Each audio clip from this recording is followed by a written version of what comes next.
السلام علیکم ناظرین، آپ دیکھ رہے ہیں نیوز ڈے چینل۔ میں ہوں سید خالد یزدانی۔ آج ہے بدھ 3 جون 2026۔ آج کی خبروں میں معیشت، ٹیکس پالیسی، بنیادی سہولتوں، تعلیم، کاروبار، سرمایہ کاری، برآمدات، توانائی، کرپٹو کرنسی اور پاکستان کی ترقی سے متعلق اہم معلومات شامل ہیں۔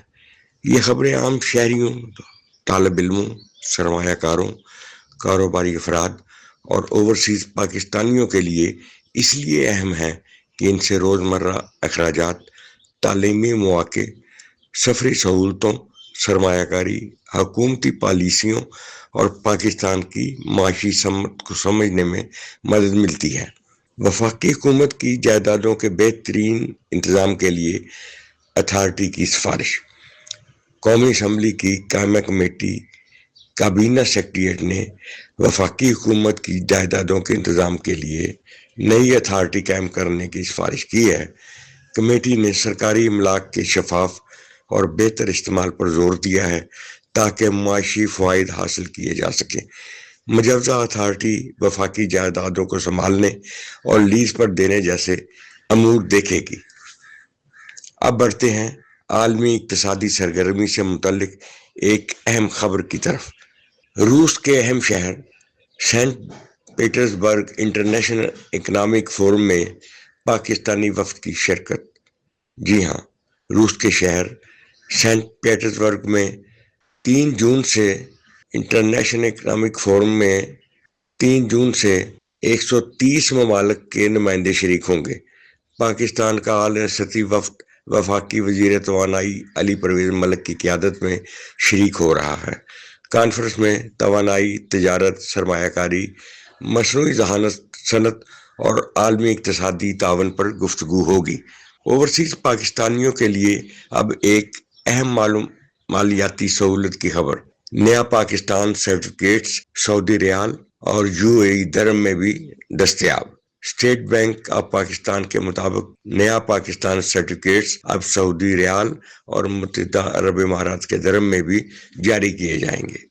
یہ سرٹیفکیٹ پہلے پاکستانی روپے، امریکی ڈالر، برطانوی پاؤنڈ اور یورو میں دستیاب تھے۔ سعودی ریال اور UAE درہم میں کم از کم سرمایہ کاری 1000 یونٹس ہوگی، جبکہ منافع کی شرح میں 3 ماہ کے لیے 6.50% اور 5 سال کے لیے 7.50% مقرر کی گئی ہے۔ مالیات اور قدرتی وسائل سے متعلق اگلی خبر۔ کوٹلی ستیا کے جنگلات میں آگ سے وسیع رقبہ متاثر۔ سپارکو نے کوٹلی ستیا کے جنگلات میں آگ سے ہونے والے نقصان کی سیٹلائٹ تفصیلات جاری کی ہیں۔ رپورٹ کے مطابق 25 مقامات پر 3037 ایکڑ قدرتی جنگل متاثر ہوا، جبکہ 7500 ایکڑ سے زائد رقبے پر تباہی دیکھی گئی۔ آگ سے چیڑ کے قیمتی جنگلات، مقامی پرندوں، جنگلی حیات، نئے پودوں اور ماحولیاتی پٹی کو نقصان پہنچنے کا خدشہ ہے۔ اب بات کرتے ہیں پاکستان اور چین کے درمیان رابطوں کو بہتر بنانے والے ایک پروجیکٹ کی۔ پاکستان سے چین تک نئی موٹر وے کا منصوبہ 2 مراحل میں مکمل ہوگا۔ وفاقی وزیر مواصلات عبدالحلیم علیم خان کے مطابق مانسہرہ، کاغان، ناران، جھالکنڈ اور چلاس پر مشتمل نئی موٹر وے تعمیر کی جائے گی، جو شاہراہ قراقرم کے متبادل محفوظ راستہ ہوگی۔ منصوبے کی کل لمبائی 172 کلومیٹر ہوگی، جبکہ 13.5 کلومیٹر طویل بابوسر ٹنل پر بھی تعمیر کی جائے گی۔ یہ روٹ مغربی چین کو کراچی اور گوادر کی بندرگاہوں سے جوڑنے میں مدد دے گا۔ صحت عامہ کے حوالے سے ایک اہم پیش رفت۔ ملک بھر میں ادویات کے لیے ٹریک اینڈ ٹریس سسٹم کی منظوری۔ وفاقی کابینہ نے ادویات پر ٹریک اور ٹریس سسٹم نافذ کرنے کی منظوری دے دی ہے۔ اس نظام کے تحت ہر دوا کو ڈیجیٹل طریقے سے ٹریک اور ویریفائی کیا جا سکے گا، جس سے جعلی اور غیر معیاری ادویات کی نشاندہی میں مدد ملے گی۔ صارفین دوا کی معیار، قیمت اور دیگر اہم معلومات بھی آسانی سے چیک کر سکیں گے۔ اب طلباء کے لیے ایک اہم تعلیمی خبر۔ پاکستان اور قازقستان کا تعلیم کے شعبے میں تعاون بڑھانے پر اتفاق۔ وزیر مملکت برائے تعلیم وجیہ قمر نے قازقستان کے سفیر یرزان کستافین سے ملاقات کی، جس میں تعلیمی تعلقات، فنی تربیت، ہنرمند افرادی قوت، تکنیکی پروگراموں اور طلباء کے لیے اسکالرشپ مواقع بڑھانے پر گفتگو ہوئی۔ دونوں فریقوں نے نوجوانوں کے لیے تعلیمی پیشہ ورانہ مواقع کو مزید مضبوط بنانے کے لیے عزم کا اظہار کیا۔ سفر اور شہری سہولتوں سے متعلق اگلی خبر، راولپنڈی ریلوے اسٹیشن کی اب لفٹنگ اور خوبصورتی کا منصوبہ۔ وفاقی وزیر ریلوے حنیف عباسی کو راولپنڈی ریلوے اسٹیشن اور ملحقہ علاقوں کی اپ لفٹنگ کے منصوبے پر بریفنگ دی گئی۔ منصوبے کے تحت اسٹیشن کی تزئین و آرائش، منظم پارکنگ، دکانوں کی اپ گریڈیشن، مسافروں کے لیے بہتر سہولیات فراہم کی جائیں گی۔ اس اقدام سے سفری سہولتوں، سیاحت اور تجارتی سرگرمیوں کو فروغ ملے گا۔ بیرون ملک ملازمت اور زبان کے مسئلے سے متعلق ایک اہم خبر، پاکستان میں کورین زبان کے امتحان کے لیے نیا UBT سسٹم متعارف ہوگا۔ کورین سفارتخانے کے مطابق پاکستان میں 2026 سے کورین زبان کے امتحان کے لیے نیا ٹیبلٹ بیسڈ UBT سسٹم لایا جائے گا۔ اس نظام میں AI فیشل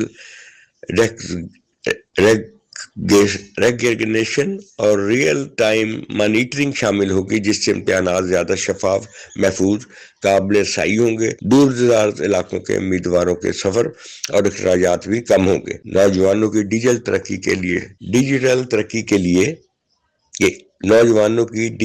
ترقی کے حوالے سے اگلی خبر، ڈیجیٹل یوتھ ہب کے صارفین کی تعداد 8 لاکھ سے تجاوز کر گئی۔ وزیر اعظم یوتھ پروگرام، یونیسیف اور جنریشن ان لمیٹڈ کے نمائندوں کی ملاقات میں نوجوانوں کی ڈیجیٹل شمولیت، ہنرمندی اور روزگار کے مواقع پر گفتگو ہوئی۔ ڈیجیٹل یوتھ ہب کے رجسٹر صارفین کی تعداد 8 لاکھ سے بڑھ چکی ہے، جو نوجوانوں کی سیکھنے، روزگار اور پیشہ ورانہ ترقی سے بڑھتی دلچسپی کو بھی ظاہر کرتی ہے۔ سیاحت اور سفر کرنے والوں کے لیے اب ایک ضروری الرٹ، پہاڑی علاقوں میں لینڈ سلائڈنگ کا الرٹ جاری۔ NDA نے 2 تا 6 جون کے درمیان خیبر پختونخوا، آزاد کشمیر اور دیگر پہاڑی علاقوں میں لینڈ سلائڈنگ کے خطرے کا الرٹ جاری کیا ہے۔ چترال، دیر، سوات، سانگلہ، کوہستان، مانسرہ، ایبٹ آباد، ناران، کاغان اور شاہراہ کرم کے بعض راستے حساس قرار دیے گئے ہیں۔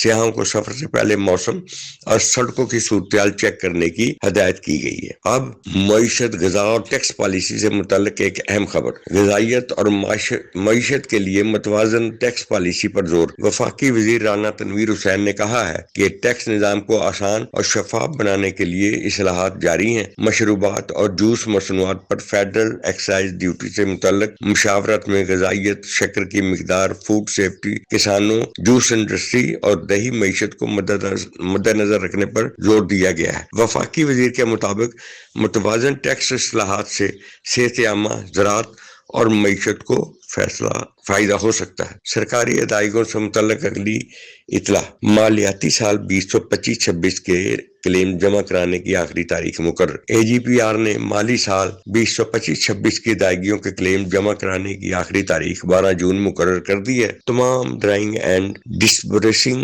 آفیسر کو خریداریوں اور خدمات سے متعلق کلیم مقررہ تاریخ تک جمع کرانے کی ہدایت کی گئی تاکہ ادائیگیوں اور لین دین سے تاخیر میں بچا جا سکے۔ اب طبی تعلیم کے شعبے میں بین الاقوامی تعاون کی خبر، انڈونیشیا کے میڈیکل طلباء کو پاکستانی اداروں میں داخلہ دینے پر غور۔ وفاقی وزیر صحت مصطفیٰ کمال کی زیر صدارت PMDC کے اجلاس میں انڈونیشیا کے میڈیکل طلباء کو پاکستان کے طبی تعلیمی اداروں میں داخلہ دینے سے متعلق امور کا جائزہ لیا گیا۔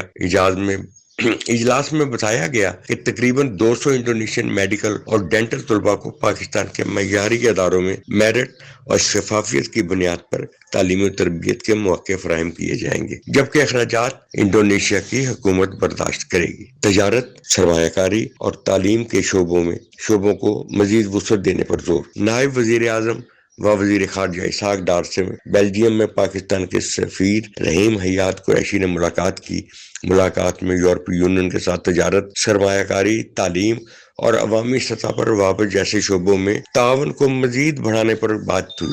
سفیر کو ہدایت کی گئی کہ حالیہ دورے کے دوران طے پانے والے مفاہمتوں پر عمل درآمد درآمد کی پیروی جاری رکھی جائے۔ اب تربیتی اداروں کی بہتری سے متعلق خبر۔ نیشنل پولیس اکیڈمی کی اپ گریڈیشن پر کام تیز۔ نیشنل پولیس اکیڈمی کے اپ گریڈیشن منصوبے پر پیش رفت کا جائزہ لیا گیا، جس کے مطابق ایلیٹ ٹریننگ سکول کے ری پبلنگ ٹاور پر 80%، جبکہ جاگنگ ٹریک اور آبسٹیکل پر 70% کام مکمل ہو چکا ہے۔ اکیڈمی کو مرحلہ وار سولر انرجی پر منتقل کرنے اور کلاس رومز کو جدید آئی ٹی سہولیات سے لیس کرنے کا منصوبہ بھی کرنے کا فیصلہ بھی کیا گیا ہے۔ بجلی صارفین کے لیے اگلی خبر۔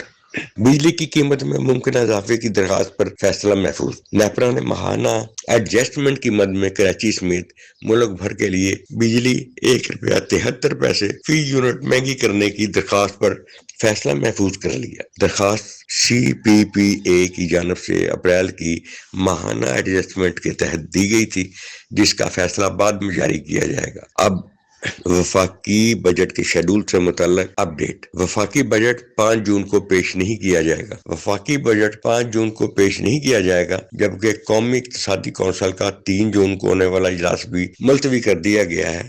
بجٹ پیش کرنے کی نئی تاریخ کا اعلان بعد میں کیا جائے گا، تاہم ذرائع کے مطابق بجٹ 8، 10 یا 12 جون کو پیش کیے جانے کا امکان ہے۔ اب عدالتی شیڈول سے متعلق اہم خبر۔ سپریم کورٹ نے موسم گرما کی تعطیل کا شیڈول جاری کر دیا۔ سپریم کورٹ آف پاکستان نے سال 2026 کے لیے موسم گرما کی تعطیل کا شیڈول جاری کر دیا ہے۔ اعلامیے کے مطابق زیر التوا کیسز کے جلد فیصلوں اور عدالتی کارکردگی بہتر بنانے کے لیے نیا شیڈول جاری کیا گیا ہے۔ ججز اسلام آباد پرنسپل سائٹ پر چھٹیوں کے دوران زیادہ وقت دستیاب رہیں گے، جبکہ اصل چھٹیوں کا دورانیہ گزشتہ برسوں کی طرح 4 ہفتے رہے گا۔ اگلی خبر۔ عید تعطیل کے دوران ریلوے کی آمدن میں اضافہ۔ عید الاضحیٰ کی تعطیلات کے دوران پاکستان ریلوے کو 90 کروڑ 30 لاکھ روپے سے زائد آمدنی ہوئی۔ 27 مئی سے 1 جون تک 4 لاکھ سے زائد مسافروں نے ٹرینوں سے سفر کیا۔ 1 جون کو ریلوے نے سب سے زیادہ 19 کروڑ 30 لاکھ روپے کمائے۔ اب توانائی کے استعمال اور کھپت سے متعلق خبر۔ پاکستان میں پیٹرولیم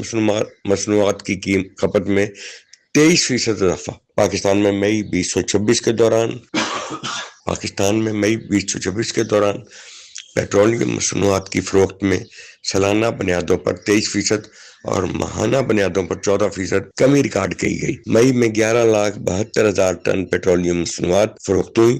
ڈیزل کی فروخت سالانہ بنیاد پر 32% سے کم ہو کر 4,55,000 ٹن، جبکہ پیٹرول کی فروخت 12% کم ہو کر 6,17,000 ٹن رہی۔ زرعی شعبے سے متعلق خبر۔ اہم فیصلوں کی مجموعی پیداوار میں 0.6% اضافہ۔ قومی اقتصادی سروے 2025-26 کے مطابق رواں مالی سال زرعی شعبے کی شرح نمو 2.9% رہی، جبکہ قابل کاشت رقبہ 3.6% کم ہونے کے باوجود اہم فیصلوں کی مجموعی پیداوار میں 0.6% اضافہ ہوا۔ گندم کی پیداوار 4.3% سے بڑھ کر 2 کروڑ 96 لاکھ ٹن رہی۔ گنے کی پیداوار 6.2% سے بڑھ کر 8 کروڑ 94 لاکھ ٹن ریکارڈ ہوئی، جبکہ چنے، آلو، آم، کیلے، ہلدی اور مرچوں کی پیداوار میں اضافہ ہوا۔ اب آئندہ مالی سال کے معاشی اہداف۔ اگلے مالی سال کے لیے معاشی شرح نمو کا ہدف 4% تجویز۔ وفاقی حکومت نے نئے مالی سال 2026-27 کے لیے اہم معاشی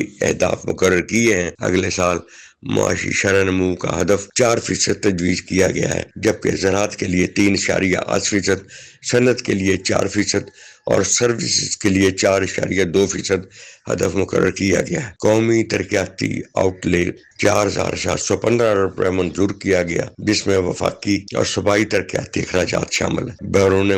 بیرون ملک مقیم افراد کے لیے اب ایک سفری اطلاع۔ بحرین نے شہریوں کے لیے عراق اور ایران کے سفر پر پابندی لگا دی۔ بحرین کی وزارت داخلہ نے قومی سلامتی اور شہریوں کے تحفظ کے پیش نظر اپنے شہریوں کو عراق اور ایران کے سفر سے روک دیا ہے۔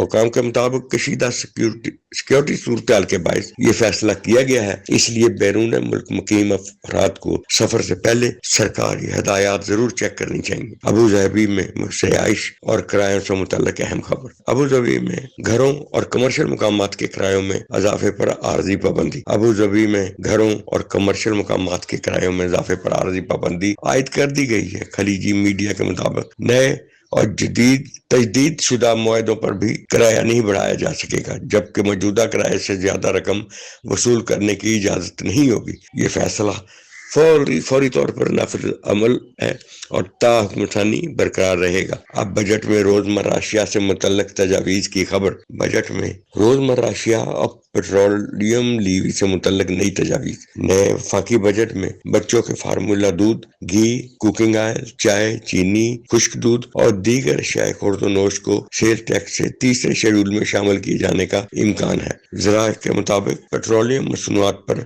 کلائم سپورٹ لیوی 2.5 روپے فی لیٹر سے بڑھا کر 5 روپے فی لیٹر کی جا سکتی ہے، جبکہ آئندہ مالی سال میں 220 ارب روپے کے نئے ٹیکسز کی تجاویز بھی زیر غور ہیں۔ کراچی کے شہریوں کے لیے پانی کے بڑے منصوبے کی خبر۔ کراچی کا K4 منصوبہ 2029 تک مکمل ہونے کا امکان۔ کراچی کے K4 منصوبے کی تکمیل 2029 تک متوقع ہے۔